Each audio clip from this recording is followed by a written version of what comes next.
بسم اللہ الرحمن الرحیم۔ شروع اللہ کے نام سے جو بڑا مہربان نہایت رحم کرنے والا ہے۔ السلام علیکم ورحمۃ اللہ وبرکاتہ۔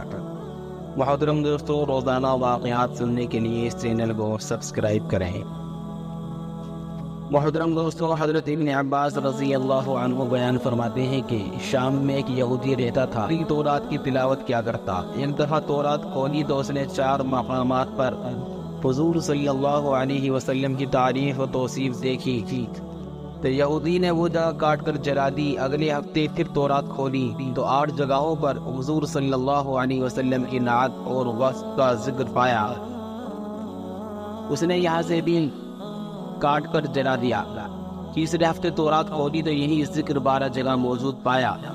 یہودی یہ سوچنے لگا اگر میں یوں ہی کرتا رہا تو ساری کی ساری تورات اس ذکر سے پر ہو جائے گی۔ اپنے ساتھیوں سے پوچھنے لگا کہ حضرت محمد صلی اللہ علیہ وسلم کون ہے؟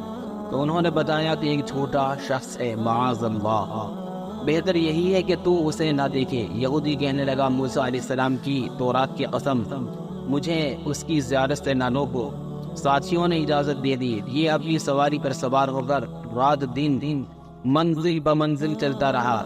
مدینہ طیبہ کے قریب پہنچا تو سب سے پہلے حضرت سلمان فارسی رضی اللہ عنہ سے ملاقات ہوئی۔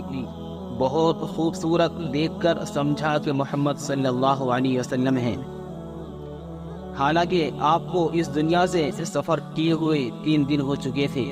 حضرت سلمان رضی اللہ عنہ اس بات سے روئے اور کہا میں تو ان کا خادم ہوں۔ وہ بولا اب وہ کہاں ہے؟ اب سلمان سوچنے لگی اگر وصال کی خبر سناتا ہوں تو واپس ہو جائے گا، اور اگر یہ کہہ دوں کہ موجود ہے تو جھوٹا ہوگا۔ بالآخر کہنے لگے کہ میں تجھے حضور صلی اللہ علیہ وسلم کے صحابہ کے پاس لے چلتا ہوں۔ مسجد میں آئے تو سب کے سب صحابہ ہم کی تصویر بنے ہوئے تھے۔ یہودی یہ سمجھ کر کہ ان میں حضور صلی اللہ علیہ وسلم ضرور موجود ہوں گے کہنے لگا السلام علیکہ یا محمد۔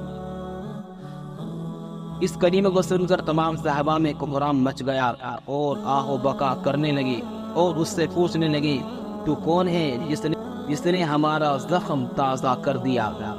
کوئی اجنبی شخص معلوم ہوتا ہے، شاید تجھے معلوم نہیں کہ حضور صلی اللہ علیہ وسلم کا 3 روز پہلے وصال ہو چکا ہے۔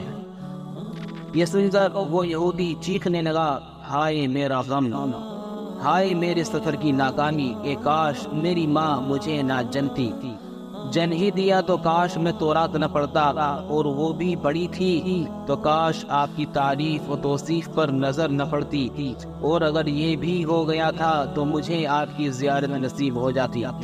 پھر کہنے لگا یہاں پر علی موجود ہے جو مجھے حضور صلی اللہ علیہ وسلم کے اوصاف اور حلیہ مبارک کا تعارف کرائیں۔ حضرت علی رضی اللہ عنہ آگے بڑھے اور فرمایا میرا نام علی ہے۔ وہ بولا میں نے تیرا نام تورات میں دیکھا ہے۔ حضرت علی رضی اللہ عنہ نے حلیہ مبارک بیان کرنا شروع کیا کہ آپ صلی اللہ علیہ وسلم نہ حد سے زیادہ لمبے اور نہ ہی زیادہ چھوٹے تھے۔ سر مبارک گول تھا اور پیشانی کشادہ، آنکھوں کی سیاہی خوب سیاہ تھی، پلکیں دراز تھی، ہنسی کے وقت دانتوں سے نورانی شعاع نکلتی تھی، سینے سے ناف تک بالوں کی لکیر تھی، ہتھیلیاں پرگوشت تھی، قدموں کے تلوے قدرے گہرے تھے، بدن کے جوڑوں کی ہڈیاں موٹی تھی مثلاً کوہنیاں اور گھٹنے۔ آپ کی شانوں کے درمیان مہر نبوت تھی۔ یہودی کہنے لگا علی تو نے جو کچھ بتایا صحیح بتایا، تورات میں آپ کی تعریف اسی طرح موجود ہے۔ حضور صلی اللہ علیہ وسلم کا کپڑا ہو تو میں اسے سونگنا چاہتا ہوں۔ فرمایا ہاں۔ سلمان جاؤ فاطمہ رضی اللہ عنہا سے کہو کہ اپنے ابا کا جبہ ذرا بھیج دو۔ سلمان دروازے پر آئے اور آواز دی۔ دروازے کے اندر حسن و حسین رضی اللہ عنہم رو رہے تھے، لہذا دروازے کو کھٹکھٹانا پڑا تو حضرت فاطمہ رضی اللہ عنہا کی آواز آئی کہ یتیموں کا دروازہ کون کھٹکھٹا رہا ہے؟ حضرت سلمان رضی اللہ عنہ نے اپنا نام بتایا اور حضرت علی رضی اللہ عنہ کا پیغام دیا۔ وہ روتے ہوئے بولی میرے ابا کا جبہ کون پہنے گا؟ حضرت سلمان فارسی رضی اللہ عنہ نے سارا قصہ سنایا۔ آپ جبہ نکال کر لے آئیں جو 7 جگہ سے کھجور کے ریشے سے سلا ہوا تھا۔ حضرت علی رضی اللہ عنہ نے اسے پکڑ کر سونگھا، پھر دوسرے صحابہ کرام رضی اللہ عنہم نے بھی، پھر یہودی پکڑ کر سونگھنے لگا اور کہتا تھا واہ ایسی عمدہ خوشبو ہے۔ پھر قبر شریف پر حاضر ہوا، آسمان کی طرف سر اٹھا کر کہنے لگا اے اللہ میں گواہی دیتا ہوں تو واحد ہے، یکتا بھی یگانہ ہے، کائنات تیری نیاز مند اور تو بے نیاز ہے، اور میں یہ بھی گواہی دیتا ہوں یہ قبر شریف والا تیرا حبیب ہے، جو کچھ اس نے فرمایا میں اس کی تصدیق کرتا ہوں اور اس پر ایمان لاتا ہوں۔ اے اللہ اگر میرا اسلام تیری بارگاہ میں قبول ہے تو میری روح کو ابھی قبض کر لے۔ یہ کہہ کر وہی گر کر جان دے دی۔ حضرت علی رضی اللہ عنہ نے اسے غسل دیا اور جنت البقیع میں دفن کروایا۔